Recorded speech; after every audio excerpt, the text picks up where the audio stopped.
আবু মাহজুরা রাদিয়াল্লাহু তাআলা আনহু মক্কার মুয়াজ্জিন, আগে ছিল মুশরিক, পরে হয়েছে মুমিন। উনি কিভাবে মুমিন হইলেন এই ঘটনাটা একটু আপনাদের শোনাতে চাই। তো আপনাদের তো সময় নাই হাতে, হ্যাঁ সময় আছে। অষ্টম হিজরিতে হুনাইনের যুদ্ধে রাসূল সাল্লাল্লাহু আলাইহি ওয়াসাল্লাম ফিরে আসতেছেন মদিনায়। পথিমধ্যে বেলাল রাদিয়াল্লাহু তাআলা আনহু আজান দিচ্ছেন। কি দিচ্ছেন? তো পাশে ছিল মুশরিকদের একটা পল্লী, কিছু মুশরিক তরুণ, কিছু অমুসলিম কিশোর, তারা আজানকে ব্যঙ্গ করতেছে। আমাদের বাংলায় মুখ ভেঙ্গানো বলে আর কি। বেলাল রাদিয়াল্লাহু তাআলা আনহু আজান দিচ্ছেন, ওই বাচ্চাগুলো মুশরিক, তো ওরা আজানকে ব্যঙ্গ করতেছে, বিকৃতি করে ওরাও আজান দিচ্ছে। উদ্দেশ্য হচ্ছে আজানকে নিয়ে ঠাট্টা করা। উদ্দেশ্য কি? ঠাট্টা করা। ব্যাপারটা মনে কষ্ট পাওয়ার মতো ব্যাপার না? কিন্তু বিশ্বনবী ওইখানে দেখেন কি খুঁজলেন। বিশ্বনবী খেয়াল করলেন অমুসলিম কিশোরদের মধ্য থেকে একটা কিশোরের গলাটা বড় দরাজ গলা, কণ্ঠটা বড় সুন্দর। খেয়াল করে দেখলেন যে কিছু কিশোর বেলালের আজানকে ব্যঙ্গ করে, বিকৃতি করে, কিন্তু একজনের কণ্ঠ দেখতে পাচ্ছেন না এত দূরে, কিন্তু কণ্ঠটা বড় সুন্দর, দরাজ গলা। বিশ্বনবী সাহাবীদেরকে বললেন, ধরো এগুলারে, ধরো। সবগুলারে ধরে বিশ্বনবীর সামনে আনা হলো। ওরা হাঁটু গেড়ে বসলো। বিশ্বনবী বললেন, তোমাদের মধ্যে কে যেন ব্যঙ্গ করে আজান দিচ্ছিল, তার গলাটা বড় উঁচু, গলার বেসটা বড় মজবুত, মেলোডিয়াস, সুমধুর কণ্ঠ। কে? আবু মাহজুরা বলে, আমার বন্ধুরা সবাই আমার দিকে আঙ্গুল দেখায়, আমি পড়ে গেছি বিপদে। রাসূল সাল্লাল্লাহু আলাইহি ওয়াসাল্লাম বাকি অমুসলিম তরুণদেরকে ছেড়ে দিলেন, বললেন তোমরা যাও। এবার আবু মাহজুরারে পাইছে। আবু মাহজুরার চুলের মধ্যে হাত দিলেন বিশ্বনবী, মাথায় হাত দিয়ে বললেন, এবার আজান দাও দেখি। আবু মাহজুরা বলে, আমি তো আজান দিতে জানি না, কারণ আমি তো বেলালেরটা শুইনা দিছি, আমার তো মুখস্থ নাই, আমি তো আজান দিতে জানি না। বিশ্বনবী বললেন, জানো না? তাহলে আসো, আমি তোমারে শিখাই দেই। সুবহানাল্লাহ পড়ো। আবু মাহজুরা হাঁটু গেড়ে বসে, বিশ্বনবীর মুবারক হাত আবু মাহজুরার চুলের মধ্যে। বিশ্বনবী আজানের মুআল্লিম আবু মাহজুরাকে বলতেছে, ঠিক আছে তোমারে শিখাই দিচ্ছি, আমি যা যা বলবো আমার সাথে সাথে বলো, পারবা? আবু মাহজুরা বলে, পারবো। বিশ্বনবী আজান দিচ্ছেন, মাথায় হাত দিয়ে আল্লাহু আকবার, আল্লাহু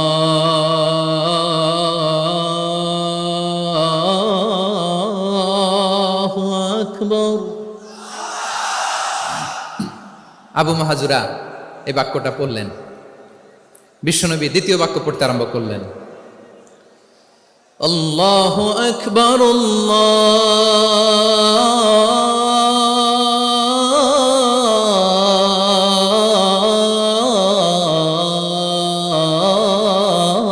আল্লাহু আকবার। আবু মাহজুরা এই বাক্যটা বললেন। বিশ্বনবী আবু মাহজুরার মাথার মধ্যে হাত দিয়ে তৃতীয় বাক্য বললেন, আশহাদু আল্লা ইলাহা ইল্লাল্লাহ,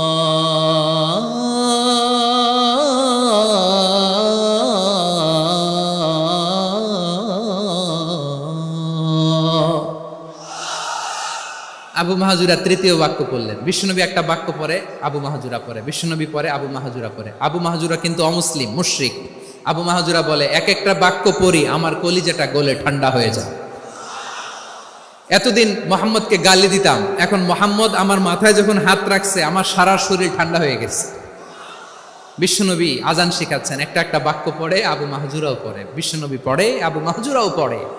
পুরো বাক্যগুলো যখন শেষ, আজান শেষ, আবু মাহজুরাও যখন পুরো আজান পড়লেন, আবু মাহজুরা বললেন, এতদিন মোহাম্মদের চেহারা দেখলে আমার ঘৃণা লাগতো, আজ থেকে মোহাম্মদের চেহারার চেয়ে প্রিয় চেহারা আমার কাছে নাই।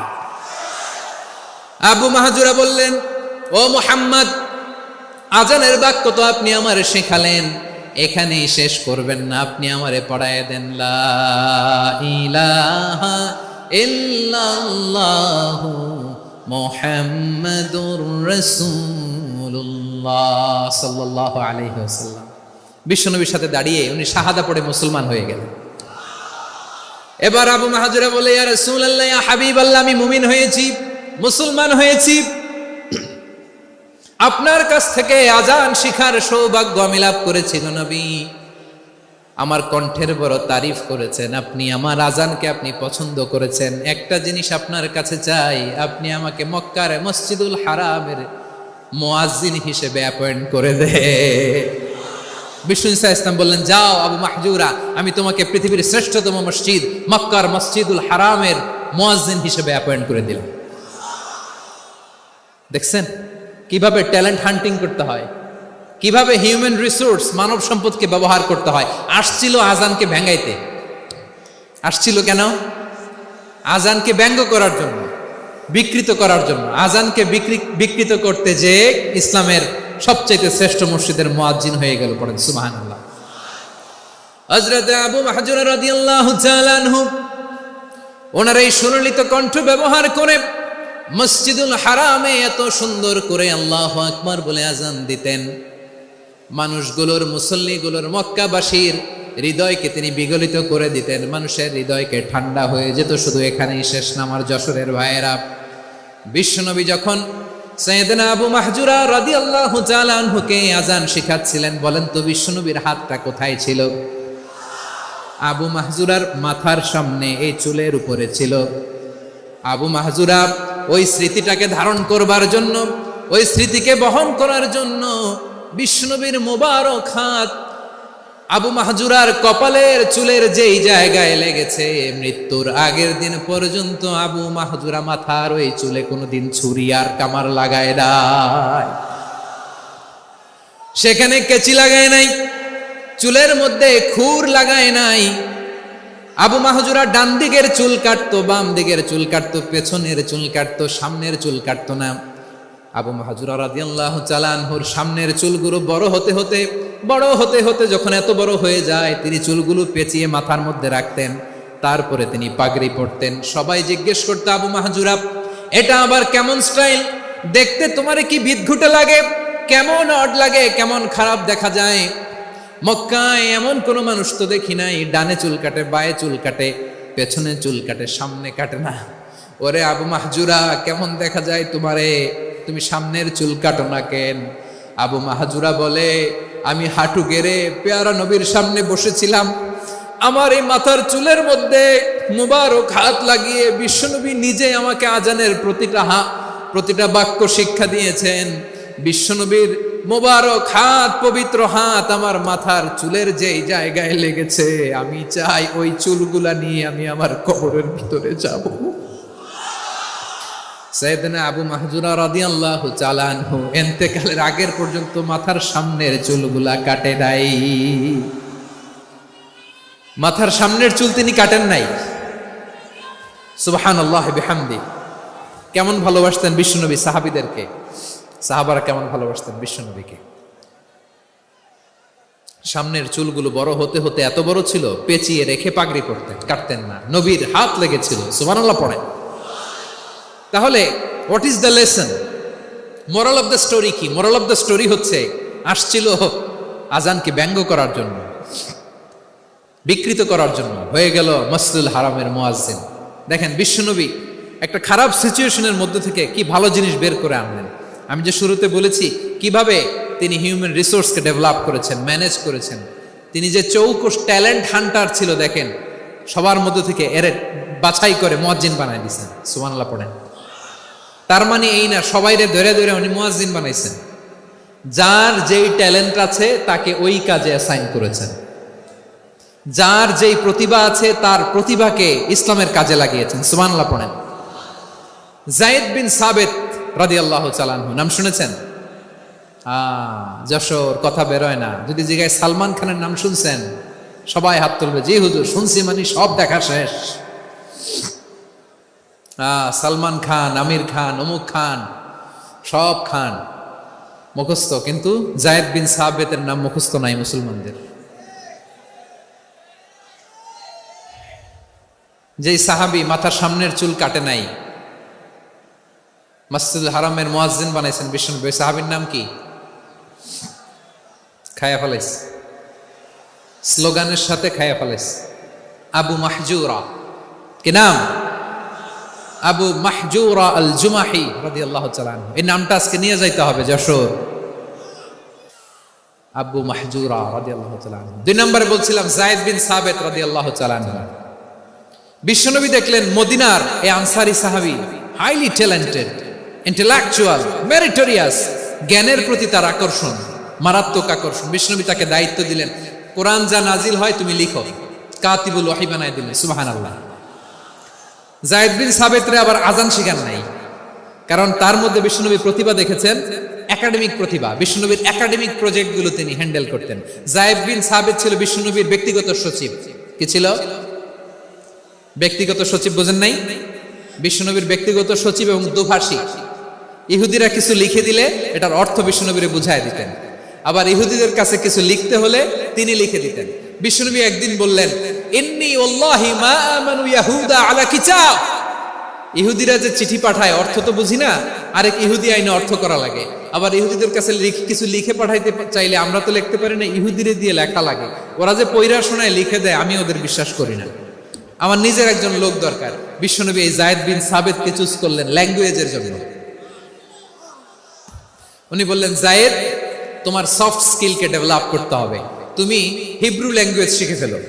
যায়েদ বিন সাবিত বলল, বিশ্বনবীর মোটিভেশন আর ইন্সপিরেশন পেয়ে আমি 15 দিনে ইহুদিদের এই হিব্রু ল্যাঙ্গুয়েজ শিখে ফেললাম। শুধু শিখে ফেললাম না, হাত্তা হাদিকতু, even I became master in the language. এই ভাষা আমি পারদর্শী হয়ে গেলাম। এরপরে ইহুদিরা চিঠি লিখে পাঠালে আর কোনো ইহুদি ডাকা লাগতো না, আমি নবীর এটার অর্থ শুনে পরে বুঝাই দিতাম।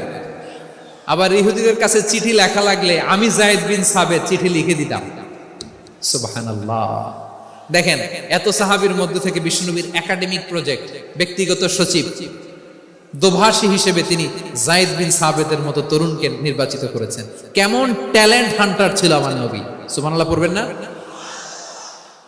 বিশ্বনবীর ইন্তেকালের পরে সাইয়েদনা আবু বকর রাদিয়াল্লাহু তাআলা আনহু যখন খলিফা হয়ে আসলেন, কোরআনকে সংকলনের দায়িত্ব দেয়া লাগবে, কোন সাহাবীকে দিবেন? সব সাহাবারা মিলে পরামর্শ করলেন। সাইয়েদনা আবু বকর, ওমর সবাই মিলে এই বিশাল কোরআন সংকলনের গুরু দায়িত্ব বিশ্বনবীর ব্যক্তিগত সচিব, বিশ্বনবীর দুভাষী, বিশ্বনবীর সিলেক্ট করাইলো যায়েদ ইবনে সাবিত রাদিয়াল্লাহু তাআলা আনহুকে দিয়েছে। কোরআনের কপি তো আজকে এখানে রাখে নাই। এই যে আজকের যে কোরআন পড়েন, এটা আগে এরকম ছিল না। কোরআন নাজিল হলে সাহাবারা চামড়ার, ওটের চামড়ায় লিখে ফেলতো, ওটের চ্যাপ্টা হাড্ডির মধ্যে লিখে ফেলতো, গাছের গুড়ির মধ্যে লিখে ফেলতো, বিভিন্ন জনের কাছে ছড়ানো ছিটানো ছিল। আবু বকর রাদিয়াল্লাহু তাআলা আনহু একসাথে করলেন, পরবর্তীতে উসমান রাদিয়াল্লাহু তাআলা আনহু একসাথে করলেন 114 সূরার। এখন এই মুসহাফ, এই কম্পাইলেশন, এই কপি আমরা পেয়েছি, যার হিউজ কন্ট্রিবিউশন ছিল। এই পুরো কোরআন কম্পাইলেশনের প্রজেক্ট ম্যানেজার ছিল যায়েদ বিন সাবিত রাদিয়াল্লাহু তাআলা। কোরআন কম্পাইলেশনের প্রজেক্ট ম্যানেজার। দেখেন, উনারে মাথায় হাত দিয়ে আজান শিখায় নাই। সুবহানাল্লাহ কইবেন না? তাহলে প্রথম সাহাবী আবু মাহজুরাকে মুয়াজ্জিন বানাইলেন, যায়েদ বিন সাবিতকে ব্যক্তিগত সচিব আর দোভাষী বানালেন, মুসআব ইবনে উমাইর রাদিয়াল্লাহু তাআলা আনহুকে ইসলামের প্রথম অ্যাম্বাসেডর বানালেন। তাহলে তৃতীয় নাম্বার একজন সাহাবীর নাম বলছি, মুসআব ইবনে উমাইর। মুসআব কি নাম?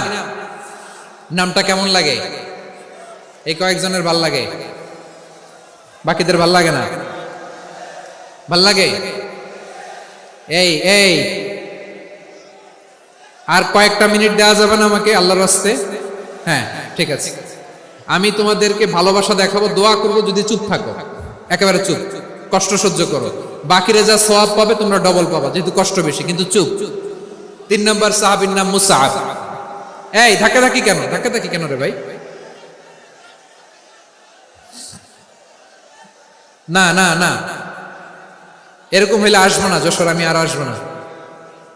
হয় পিছনে চলে যাও, নাহলে চুপ, ধাক্কাধাক্কি নেই। 3 নম্বর সাহাবীর নাম মুসআব। কি নাম? He was the first ambassador in Islam. ইসলামের প্রথম ডিপ্লোম্যাট, প্রথম কূটনৈতিক, ইসলামের প্রথম কূটনৈতিক, ইসলামের প্রথম ডিপ্লোম্যাট, প্রথম অ্যাম্বাসেডর মুসআব ইবনে উমাইর। মক্কার তরুণ যুবক, উনি পারফিউম লাগাইলে মানুষ দেখলেই বুঝতো এটা মুসআব লাগাইছে। এমন ড্যাশিং ফেসের ছিল, এমন স্মার্ট ড্যাশিং ফেস, এমন পার্সোনালিটির মানুষ ছিল মুসআব রাদিয়াল্লাহু তাআলা। কারণ যিনি ইসলামের স্পোকম্যান হবেন, মুখপাত্র হবেন, তার স্মার্ট হওয়ার দরকার আছে না নাই? আকাবার প্রথম শপথ যখন হলো, তাদের সাথে বিষ্ণু ইসা ইসলাম মদিনাতে একজন মুখপাত্র পাঠালেন, ডিপ্লোম্যাটকে পাঠালেন, অ্যাম্বাসেডর অফ ইসলাম, তিনি হচ্ছেন মুসআব ইবনে উমাইর। করেন সুবহানাল্লাহ। বিশ্বনবী দেখলেন সে অনেক স্মার্ট, তার ডেডিকেশন আছে, সিনসিয়ারিটি আছে, এবং মদিনায় যে আউস খাজরাজ গোত্রের নেতাদের সাথে ডিল করতে হবে, ইহুদিদের সাথে ডিল করতে হবে, ওখানে একজন পাক্কা জানু খেলোয়াড়ের দরকার আছে না নাই? মুসআব ইবনে উমাইর রাদিয়াল্লাহু তাআলা আনহু, ওনাকে বিষ্ণু ইসা ইসলাম চুজ করলেন।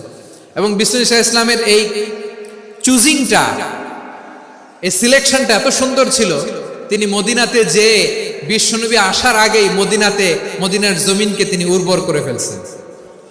প্রতিটা ঘরে ঘরে কালিমার দাওয়াত তিনি পৌঁছায় দিচ্ছেন। জুমার বিধান নাজিল হয়েছে, কিন্তু মক্কায় পরিবেশ নাই জুমা পালনের। বিষ্ণু ইসা ইসলাম একজনকে দিয়ে খবর পাঠালেন, যাও মদিনায় মুসাবকে যে বলো, মুসাব তো আমার শিক্ষক, আমার স্পোকম্যান, মদিনাতে যেন তারা জুমা কায়েম করে। বিশ্বনবীর আগেই মুসাব মদিনার মুসলিমদেরকে নিয়ে মদিনায় প্রথম জুমা কায়েম করে ফেলছে। কোন সুবহানাল্লাহ। ডিপ্লোম্যাটদের কেমন হইতে হয়, অ্যাম্বাসেডারের কেমন হইতে হয়, মুসআব রাদিয়াল্লাহু তাআলা আনহুর কাছ থেকে শিখে নাও। মুসআব নামটা কেমন লাগে?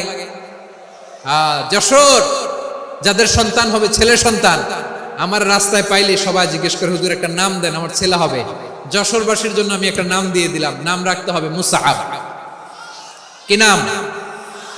নামটা যাদের ভাল লাগে, ছেলে সন্তান অনাগত আসবে, মনে চাইলে নাম রেখে দিবেন মুসআব রাদিয়াল্লাহু তাআলা আনহুর নামে মুসআব।